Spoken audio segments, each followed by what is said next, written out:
tag some people first, huh? Yeah, that's right. Things are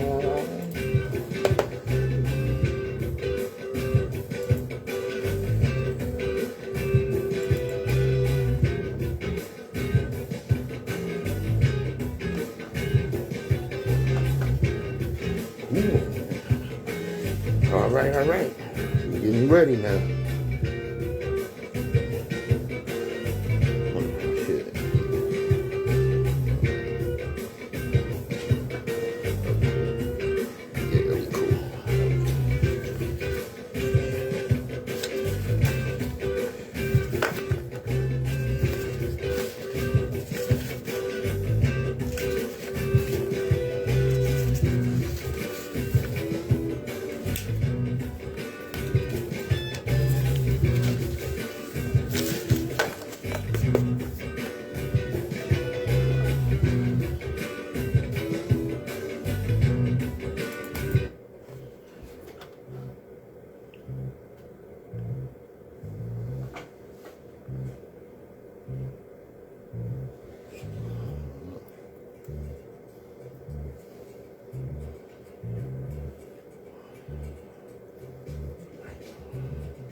Those of us that indulge in or commit intellectual violence don't do so for the pleasure of mental masturbation or ego diddling.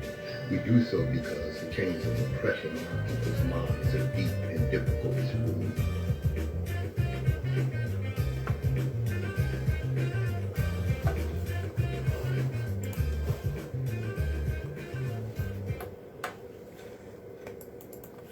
Good morning, my children of the sun. Welcome to the Open Eye on WHGE 95.3 FM. I'm your third eye optometrist and host, Patrice Gibbs. Yes, indeed. Let's get it started. Let me start out with, well, I know some people that see me online say, wait a minute, you're the only one in the radio station. Why you got on a mask? Because other people use the mic. A real simple answer to that.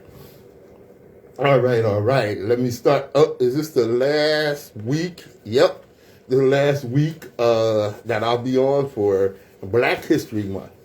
And of course, you know that means little to me because I study, talk about, and deal with our history every month of the year. That's right. I don't wait until February and this, that, and the other, and I talk about our history, the good and bad. One of the things I want to tell you, yesterday, saw a young lady, beautiful sister, with a head wrap on. And it was a beautiful head wrap. Look, oh my goodness, man. She just looked so, I don't even know what to say. I must have more to say on black women into the show. Well, I asked her, did she know where the tradition of black women, the African woman in America, wearing head wraps, where they came from? Okay, open-eyed listeners know I've talked about this before, but I'm going to talk about it again today. Hopefully she tuned in. Have you ever heard of the tie-on laws?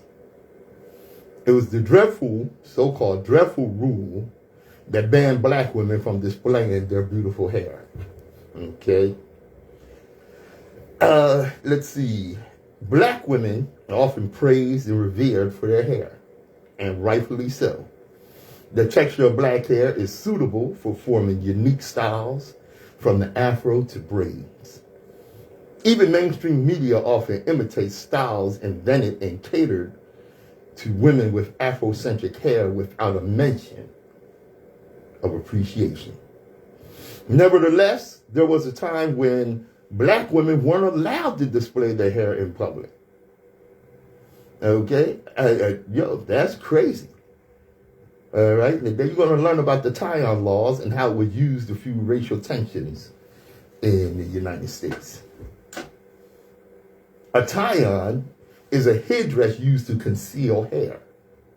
It was adorned by free and slave Creole women of African ancestry in Louisiana in 1786. The sumptuary law was enacted under Governor Esteban Rodriguez Miro. The regulation was meant as a means to regulate the style of dress and appearance for people of color. Black women's features often attracted white French, Spanish suitors, and their beauty was perceived as a threat to white women. The tie-on law was a tactic used to combat the men pursuing and engaging in affairs with Creole women. Simply put, black women competed too openly with white women by dressing eloquently and possessing noteworthy beauty. Yes, indeed. Nonetheless, black women did not despair. Instead, they abided by the rule and turned it into fashion. Yes, indeed. You give us lemon, we're going to make lemonade, y'all. The women used unique colors, jewels, ribbons, and wrapping styles which accentuated their gorgeousness even more. Out of this bore the various head ties seen today on women of color using unique materials, patterns, and flair. Tie-on had been worn by women in the Caribbean islands of Martinique, Guadeloupe, Dominica, which included hidden messages. They used madra, a popular fabric among slaves and free women, to achieve their head ties. Tie-on law eventually went out of effect in the 1800s, yet black women worldwide continued to use head wraps as wardrobe staples, paying homage to their culture, signifying their pride, and looking stunning while doing so. Yes, indeed. Oh, my goodness. But I tell you, like I said, you know, it's amazing what black women can do with just a little head wrap, huh? Yeah. WHGE 95.3 FM, The Open Eye. The views and opinions expressed on the Open Eye are those of the hosts, guests, and contributors, and do not reflect the policy or position of WHGE 95.3 FM, nor our sponsor, the Delaware Center for Homeless Vets. Any content provided by Open Eye hosts, guests, or contributors are theirs and are not intended to represent any religion, ethnic group, company, or individual. WHGE 95.3, the education station. 95.3 FM. That's right. And you're going to get education here. Now, how many of you are aware that at one time it was against the law for black people to be educated in America? In 1847, Missouri banned education for black people. John Barry Meacham went ahead and equipped a steamboat with a library, desk chairs, and opened a floating freedom school. John Barry Meacham.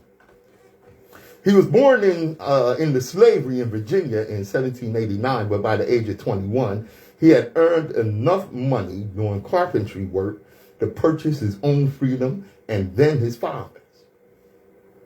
Meacham was a married man, but before he could save up enough to buy his wife's freedom, she was moved to St. Louis. He followed her and eventually managed to purchase her freedom as well. While he was in St. Louis, Meacham met a white Baptist minister named John Mason Peck, who asked for his help in creating a worship space for black people.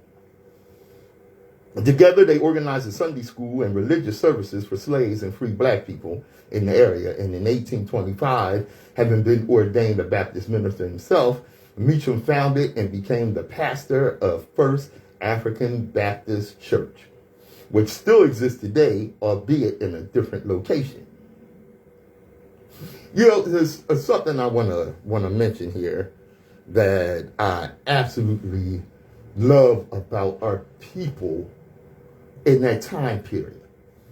During slavery, the early days, the 1700s, 1800s, and what have you, they were not afraid to call themselves African. Something so many of our people nowadays run away from. It is sickening the way so many of our people do that. All right. Through the church, Meacham and Peck also offered secular education to black St. Louis. Up to 300 people received schooling through First African Baptist Church, which charged a monthly tuition fee of $1, but never turned anyone away for being unable to pay. Unfortunately, this was right around the time that St. Louis enacted an ordinance banning the education of free black people. Meacham was forced to disband the Campbell Tallow School, but later he outfitted a steamboat with a library, desk, and chairs and opened the floating free school in the middle of the Mississippi, outside the reach of Missouri officials. Like I said, you give us lemon, we're going to make lemonade. This man was determined that he was going to educate his people in spite of white supremacy. Speaking of education, have you ever heard of John Morton Finney? Mr. Finney. John Morton Finney was a true Renaissance man, earning an impressive 11 degrees during his lifetime. The former Buffalo Soldier Army man and educator is also considered by some historians the longest-serving lawyer of all time. Morton Finney was born to a former slave father and a free mother in Kentucky. The parents taught their 7 children the value of education, which served the young man well early on. He joined the U.S. Army and became a member of the 24th Infantry Regiment, better known as the Buffalo Soldiers. Morton Finney fought twice, first in the Philippines and once more in World War I. Honorably discharged after his first tour, Morton Finney earned the first of his degrees from Lincoln College in Missouri. When the Great War began, he donned the uniform once more and fought for the American Expeditionary Force in France. Morton Finney was teaching at a one-room schoolhouse at that time, and he returned to the States and earned several degrees in math, French, and history. Morton Finney met and fell in love with Lincoln College teacher Pauline Ray after taking her class. The pair wed in 1922 and relocated to Indianapolis, where Morton Finney taught at the all-black Crispus Attucks High School. Morton Finney was head of the school's foreign language departments and was responsible for encouraging children to pursue higher education. Black children. While teaching at Crispus Attucks in 1935, Morton Finney earned the first of 4 law degrees. He was a voracious reader, often reading 3 or 4 titles at a time, according to accounts. In an interview on his 100th birthday, he said that he believed that there was no end to learning. Yes, indeed. At 75, Morton Finney earned the last of his several degrees from Butler University. He practiced law until he was 107 years old, besting Rush Limbaugh Sr., the Missouri attorney and father of the conservative idiot, Rush Limbaugh. Morton Finney passed in 1998.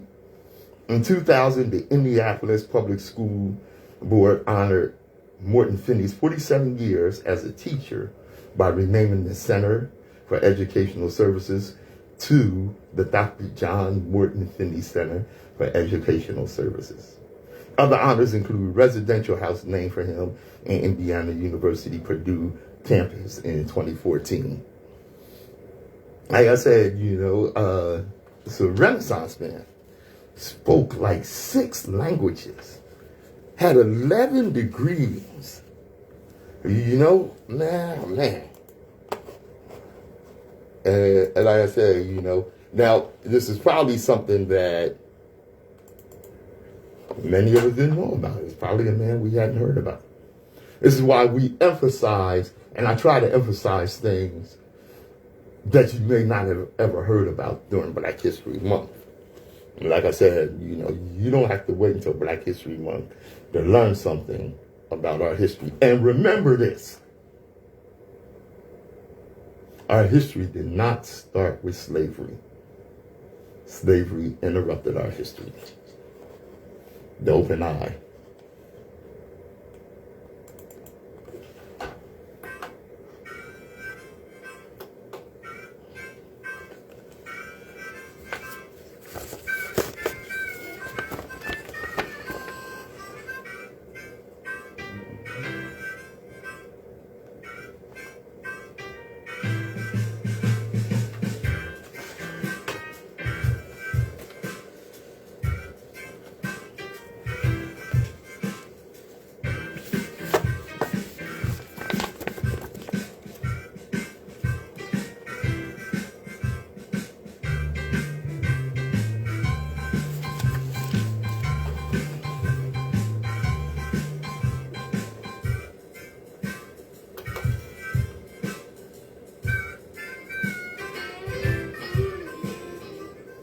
Studio Time Blues by Patrice Gibbs. Yeah. Well, it looks like Jim Crow Joe kept a promise. President Biden makes history with Supreme Court nomination of Ketanji Brown Jackson. President Biden officially made history on Friday when he announced Ketanji Brown Jackson as his nominee to become the first black woman to sit on the Supreme Court of the United States. All right. Well, the president urged the Senate to move promptly on Brown Jackson's confirmation, who he said would bring extraordinary qualifications, deep experience, intellect, and rigorous judicial record to the court. All right. Judge Jackson, 51, currently sits on the United States Courts of Appeal for the District of Columbia. She was confirmed in June 2021 by the U.S. Senate with bipartisan support. Now she will sit before the Senate once more, seeking confirmation to the highest court in the land. Okay, Judge Brown began her career in private practice in Washington, D.C. in 2002. In 2010, she served as the vice chair and commissioner of the United States Sentencing Commission. During that same time, she also served as a federal trial court judge for 8 years. Okay, so she definitely has the qualifications. Now many of her decisions have been publicized and deliberated on during her prior confirmation hearing. She was part of the reported short list of potential candidates since Biden took office. Since the announcement of Justice Stephen Breyer's retirement and President Biden's assurance that he would fulfill his campaign promise of nominating a black woman to the Supreme Court, all the candidates that were in the running found themselves in the spotlight. Now, my thing is this. I'm trying to remember here if the balance of the Supreme Court will swing left or right with her addition to the Supreme Court. Of course, she has to go through the confirmation hearing. She has to get past the racist right-wing Republicans, who are definitely going to try to come. What amazes me is that when she was placed on the federal bench, that it was done so with bipartisan support. Now, of course, alleged white supremacist, Mitch McConnell, he blocked every nomination he could from President Barack Obama. And I'm sure this racist bastard has, no reason to want a black woman on the Supreme Court, which would not, surprise me whatsoever. We'll see what happens. It's definitely needed, especially for the balance, and being that so many laws in recent years that made life easier for black people have been gutted by a conservative Supreme Court. So y'all want to pay attention to this, all right? Y'all want to pay attention. Dope and I, WHGE 95.3 FM. I'm your third eye optometrist, Patrice Gibbs. All right.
WHGE 95.3 FM.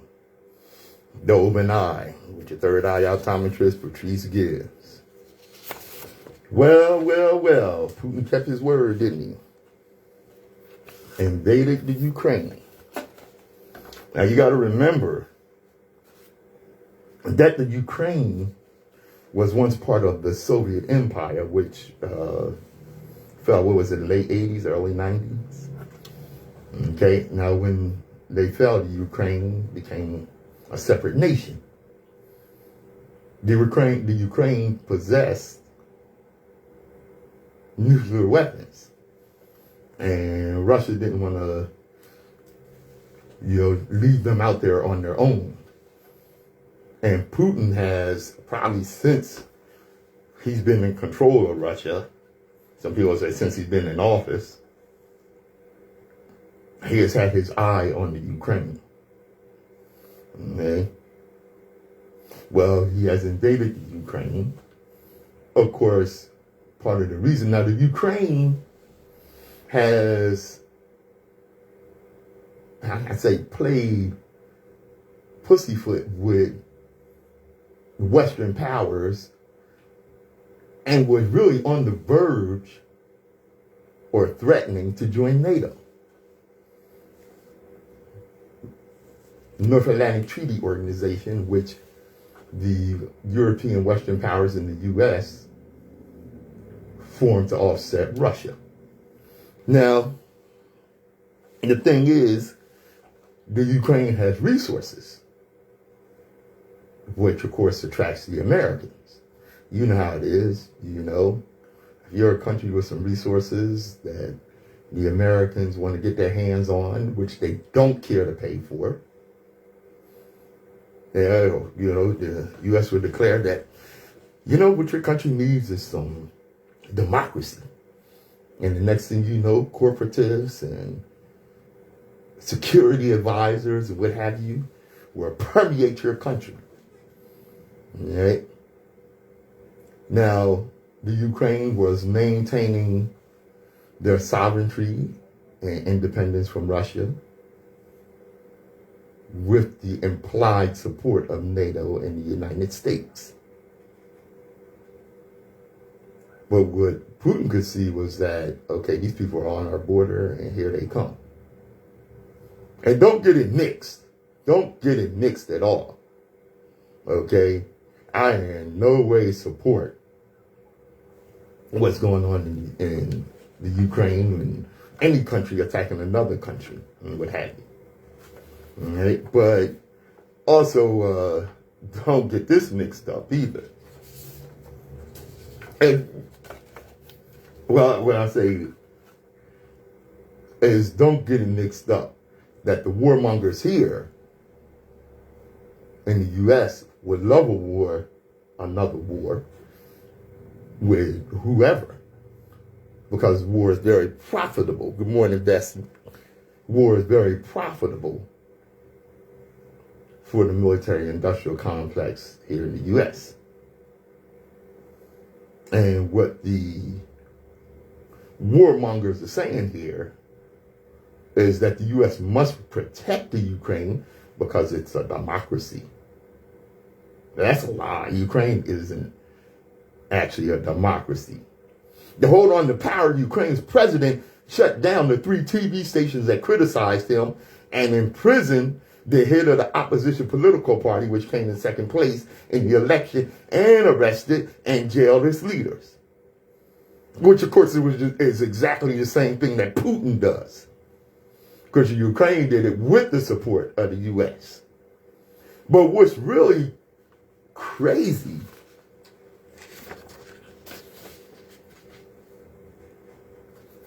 are the U.S. commentators and knuckleheads on the right wing who are in support of Putin invading the Ukraine. And they're doing that, of course, because they just got to show themselves to be so against Joe Biden, against President Biden. You know, the day before Russia invaded the Ukraine, the orange disaster called the wartime strategy of Putin pretty smart.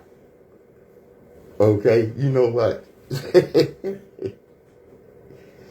It's not a big compliment for Donald J. Trump, a barely literate con man, to call you pretty smart. That is not a big compliment. But right-wing commentators, including notorious Negro P and big wench Candace Owens, also jumped into the fray online with posts that were favorable to Mr. Putin. And that rationalized his actions against the Ukraine. I'll stand on the side of Russia right now, is what one of these conservative pundits said. And in telegrams of groups like the Patriot Voice and groups including Texas for Trump, members criticized Biden's handling of the conflict and expressed support for Russia, with some saying they trusted Mr. Putin more than Biden. Okay, I don't care how you feel about Biden, you know, and this, that, and the other, how patriotic you are an American, you live here in the country. Since the end of World War II and the Cold War, Russia has been America's adversary. These right-wing fools are so opposed to their political opponents that they would support an enemy of the country as long as it makes this, you know, on the left look bad, or they can speak against them. And of course, Biden has hit the U.S. with sanctions, and of course, what that caused in Russia is panic and what have you, because a lot of goods and services that they get in Russia, of course, come from the West. And of course, you know, the U.S. allies supported the sanctions against Russia. They had to run on their ATMs and people trying to draw all their money out. But what effect is this going to have on the U.S.? Okay, let me tell you something. Putin is not just going to, take the sanctions and just accept them and not try to do anything about it. What he's going to do, as Russia is the second largest producer of oil in the world. So he's going to cut back on oil production for the West if he doesn't just cut it out. And how is that going to affect the U.S. economy? Well, the way that's going to affect the U.S. economy is oil's going to go up. That means shipping's going to go up. That means energy prices are going to go up. And of course, if shipping goes up, that means you have to pay more for goods and services that are shipped. Mm-hmm. So, yes, those of you who say, well, as black people, this doesn't really matter to us because, we're, our interests are in Africa. Now, of course, what this also does is draw attention away from the dirt that the U.S. is doing in other places in the world. Let me tell you about these gangs. You know what the army is? What the military is? One of the biggest gangs in the world. What are armies? Big gangs, mostly men, who rob other people and nations of their wealth, who terrorize other nations, comply or else. But again, you are deceived by words. That's why they don't want you to truly educate yourself and your children to really appreciate words in depth. What do you mean government? This is a mafia operation, man. You think because the government writes a constitution and has a bunch of enforcers, it's legitimate? That's a quote from Dr. Amos Wilson. That's her. Because that's what they are. They're gangs. Smedley Butler, who American educators rarely talk about, if at all. You never hear about Smedley Butler, considered by many historians as the greatest military man in American history, said war is a racket. That's what Smedley Butler said. He said he came to realize that war is a racket. And that the U.S. military is nothing but the, the security arm, the enforcers for American corporations. Read a book. WHGE 95.3 FM. The Open Eye.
Patrice Gibbs, your third eye optometrist.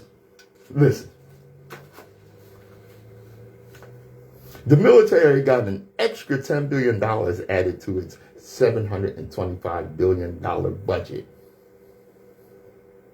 An extra $10 billion. That was on Tuesday. On Wednesday, the $9 billion a year plan for Pew Community College is cut from the budget. I'll be damned. See, this happens whether you got a left wing or right wing in sitting in the White House and in control of the government. That really doesn't matter. Because the U.S. corporation is so owned by the corporatists and military-industrial complex, which Eisenhower warned about, a right-wing conservative. See, we should measure the prosperity of a nation not by the number of millionaires and billionaires, but by the absence of poverty, the prevalence of health, the efficiency of the public schools, and the number of people who can and do read worthwhile books.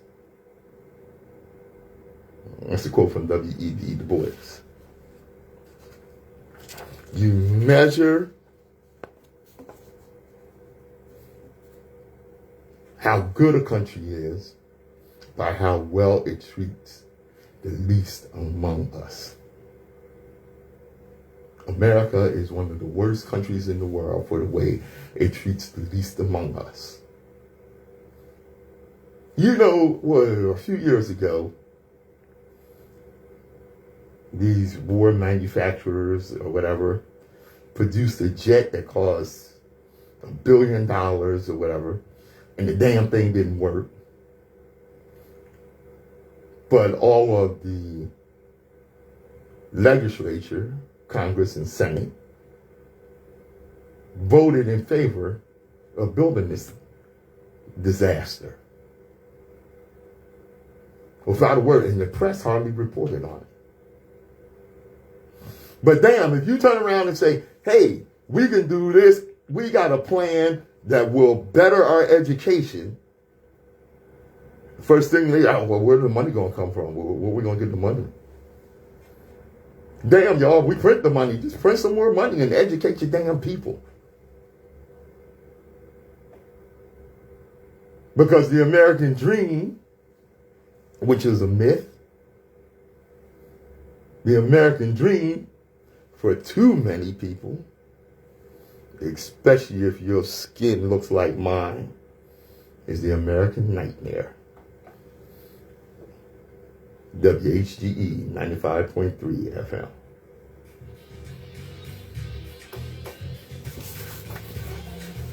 All right, all right.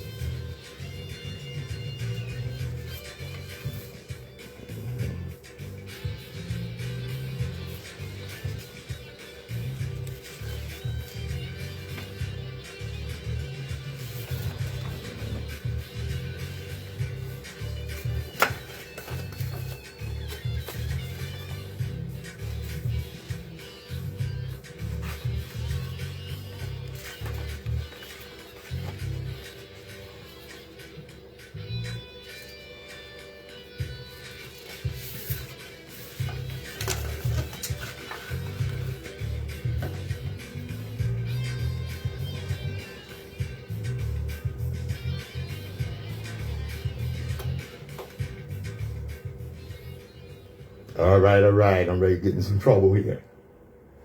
I know how some of y'all feel about your religion. I'm going to talk about it a little bit. You know what religion is?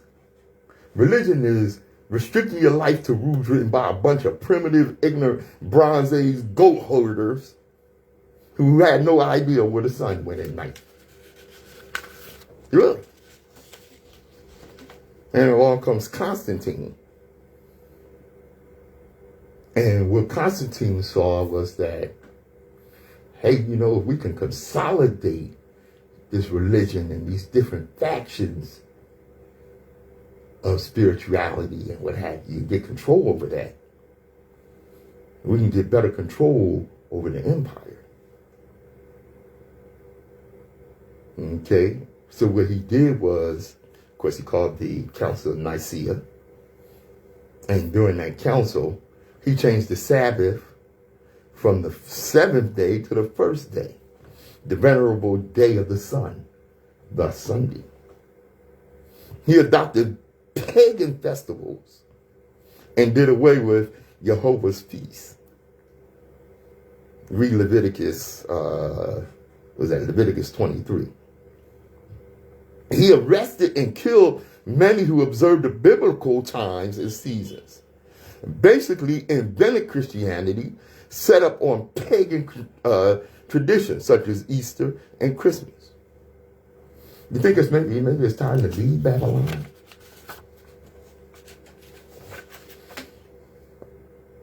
You know, you get the side eye, especially our own people, from me, when you refer to our ancient concepts and spiritual systems that predated every religion on the planet as New Age. We, the people presently known as Africans, have spiritual systems that predates Hinduism, Judaism, Buddhism, Christianity, Islam, and then any other isms that came out of Europe and Asia. Our relationship with the Creator was established long before the names of Buddha, Jesus, Muhammad, or even Jehovah were ever uttered. Okay? What we need to do is abandon these falsehoods of evil invaders and return to our own truths. Do you actually believe that people who enslaved you would then give you a spiritual system that would benefit you? And don't get it mixed, because I got some criticisms for those that claim wokeness as far as their spirituality is concerned. Because so many people leave religion and jump right into a spiritual cult and then wonder why they still haven't found any peace. You're not living for yourself. You're still people pleasing, trying to cross all your T's and dot your I's just to appear to be woke. This is not your journey. It's somebody else's. Following the crowd will always keep you lost. Wearing your hair natural, that don't make you more spiritual. Going vegan, that don't make you more spiritual. Joining a polygamous relationship does not make you more spiritual. Listening to Erykah Badu don't make you more spiritual. Using and selling herbs does not make you more spiritual. Doing tarot readings, wearing crystals, burning sage and meditating does not make you more spiritual. You're replacing your words with I. You know, when you say something about I, I did this, I did. Instead of writing the letter I, you have these so-called woke people that write I-Y-E.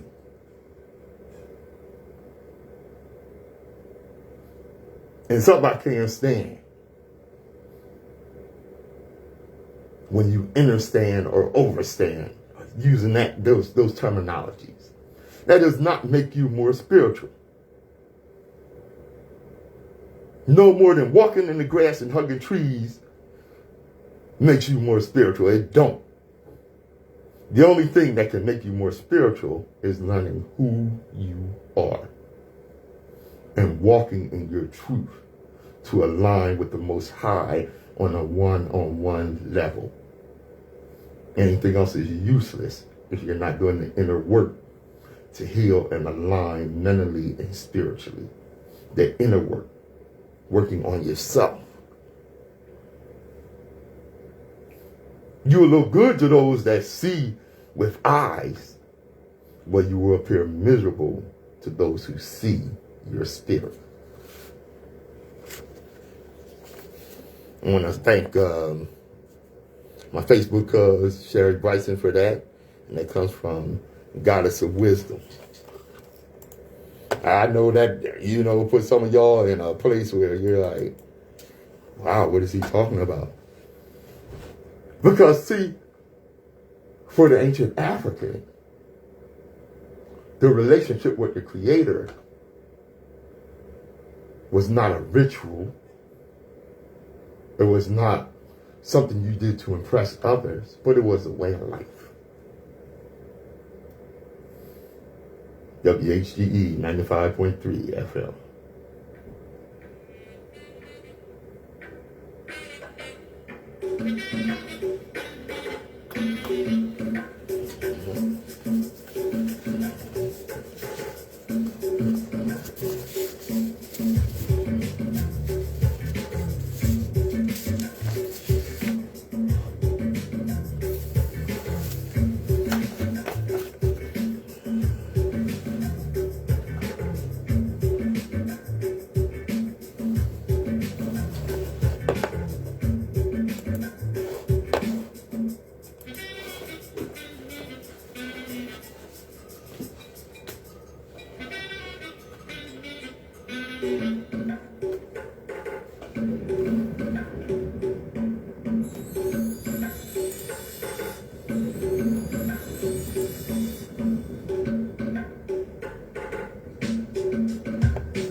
This is Patrice Gibbs, your third eye optometrist. Yes, indeed. And of course, with the Ukraine being all over the news with Russia invading Ukraine, mainstream media, of course, that is their big story. That's what they're paying attention to. And why they ignore the rest of the dirt going on in the world. For instance, Saudi Arabia has bombed Yemen. And what's in Yemen? People of color. All right. And of course, the Saudis are allies of the Americans. Yeah, we're not going to hear much about that. The fact that Mali has said, that's it, we've had enough with France, get out, get your troops out, I love you, Mali. Because France has assassinated 22 African presidents since 1963. And it still forces 14 African nations to pay colonial tax. Right after their troops, like I said, kicked out of Mali. These other 14 nations take lessons from Mali and from Rwanda.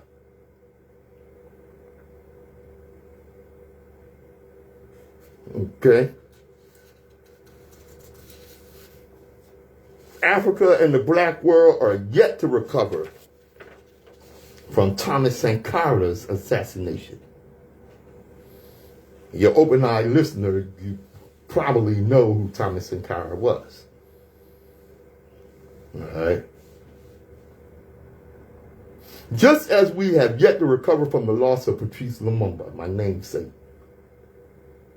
We have yet to recover from the loss of Kwame Nkrumah, Malcolm X, Eduardo Mondlane, Amilcar Cabral, Steve Biko, Samora Machel, John Garang, just to name a few. The white supremacist racist and his dumb Negro brainwashed Negropean cronies in Africa use the same methods to eliminate each of these great Pan-Africanists. Every leader who has stood up for Africa's right to economic self-determination has been eliminated. Almost every single leader who has stood up for Africa's right to economic self-determination has been eliminated either physically or politically. The question still being asked by Africans decades after they gain a nominal political independence is, how long shall they kill our prophets while we stand aside and look? Now you will notice that I included Malcolm X in that list.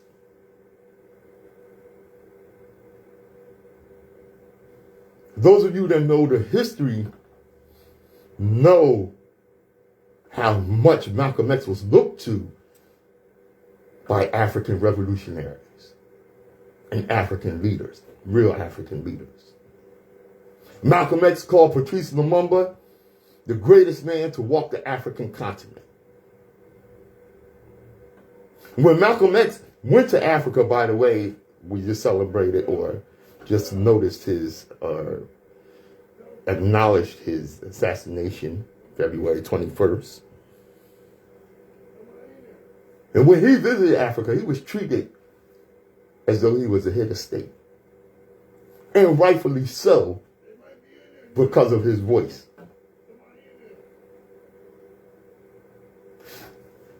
The question was memorably put forward by the iconic Bob Marley so many years ago, but our prophets continue to be killed.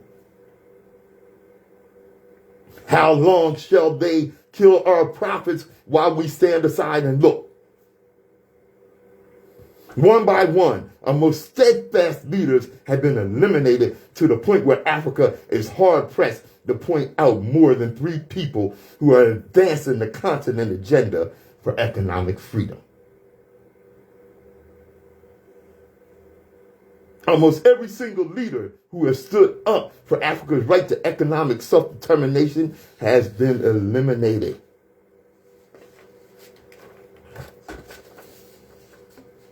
It started with the very first successful anti-colonial movement in Ghana, where Kwame Nkrumah was the victim of a concerted propaganda campaign that saw him pushed out of power through a coup. Today, the average Ghanaian admits that was an error.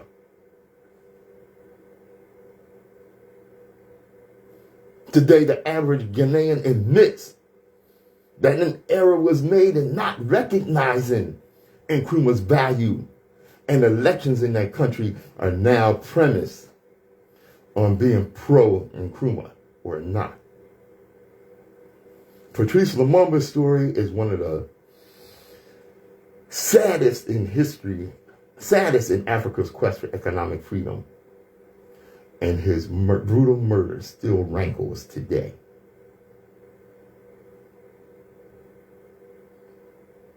The same happened to Thomas Isidore Sankara, Steve Biko, and many others who stood up for African dignity.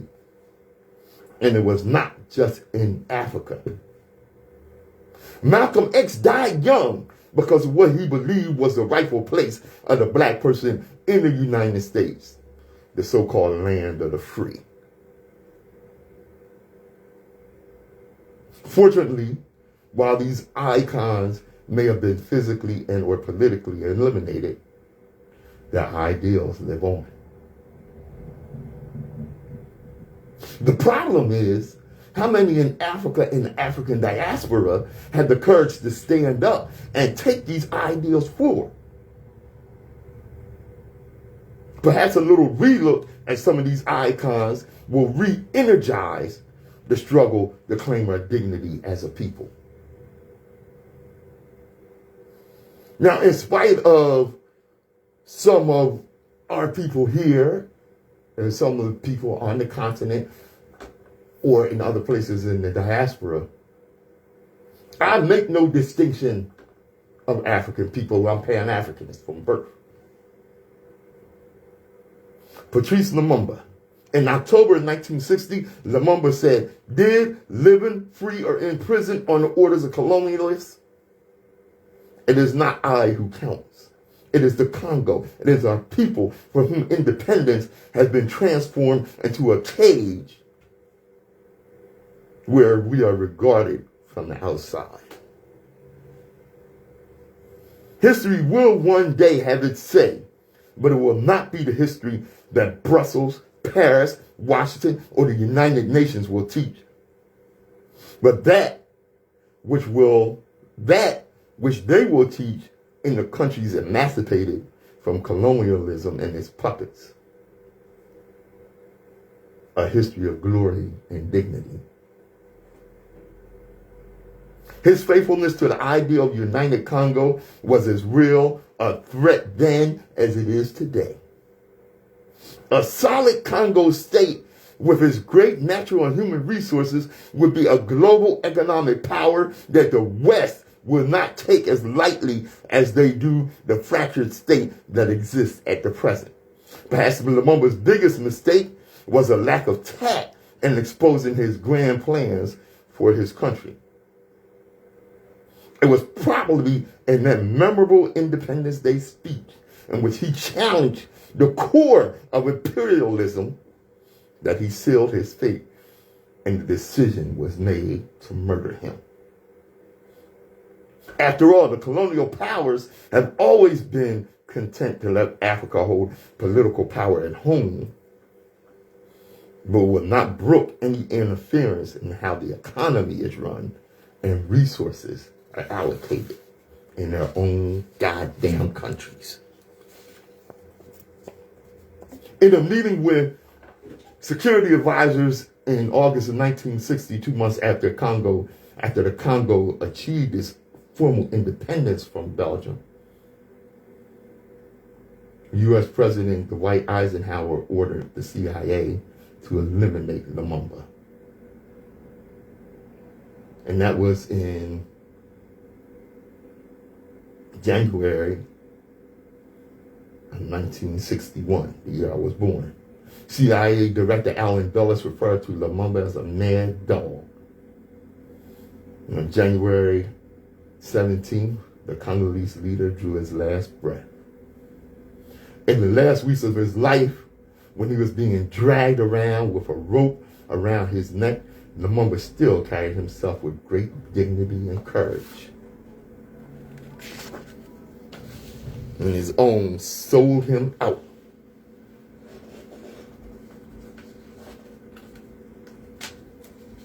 For a few butter biscuits and trinkets from the Western powers. Let us not forget that we have our own amongst us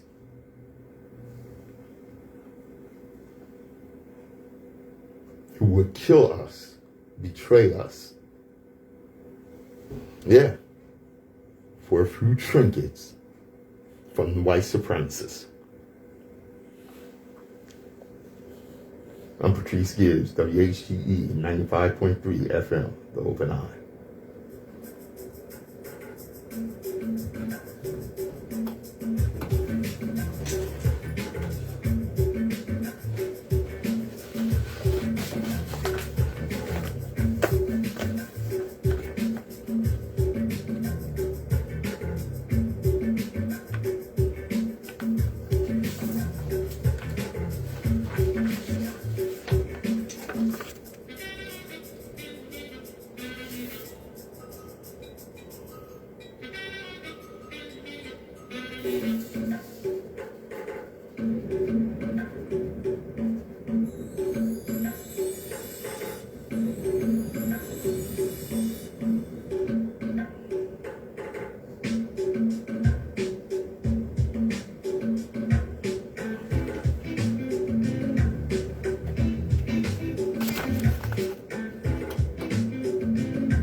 Hey, I got a couple of minutes left. The hour flies by. When I was talking about the Ukraine and the support from conservatives for Putin, traitors conservatives, one of the names I mentioned was the notorious Negro King and Bed Wench, Candace Owens. Now, there's another conservative that I had some interaction with. Let me tell you, though, a couple of things here. All right? Who I will and won't debate. Okay? I will not debate Negro peons, what broke in her bed wench, whom Harriet Tubman would have shot. Nor will I debate white supremacists who needed a 400-year head start and go to hell. To leave Starks, black conservative who describes himself as an American who happens to be black. He presents himself as a filmmaker, activist, social worker, mentor, and author. Though he usually fails to mention that he's a black conservative. And I mean, this dude is a piece of work. I got some real criticisms for him that I will not repeat on the air. But I will say this. Okay? I think he's mentally ill. I really do. I'm going to talk about him some more next week because we're coming to the close here. Before I go, I got to tell you this. Our history shouts. This is for my last Black History Month broadcast. Our history shouts the black woman has been key to our survival in the oppressed African colony in America.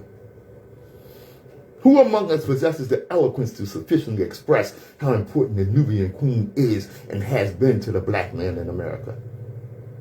She is our mother, our primary nurturer, and first teacher. She is our sister. She sacrificed her dignity, body, and soul to save us from the master's whip and noose. She is the most suitable woman for marriage. For who else can understand our frustrated, oppressed spirit and soothe our tattered soul? The Nubian queen is the field from which the black man must produce our future. It is for the aforementioned reason the black man should become incensed whenever we see black women not afforded the respect and dignity commensurate with her contribution to our survival as a people. Yes, I know you want her. I don't blame you. She can change your life with a smile. Even when being modest, her walk can stop traffic. She can look at you and make you drop to your knees and thank God you're a man. Her embrace is paradise.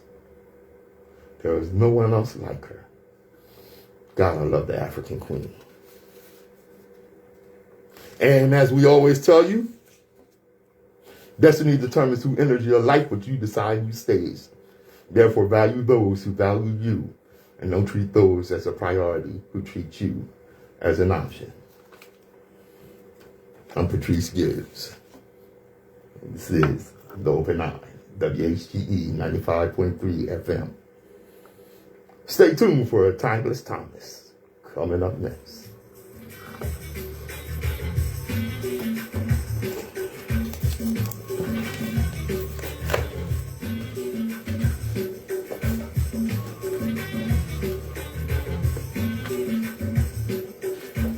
All right. Thanks for tuning in.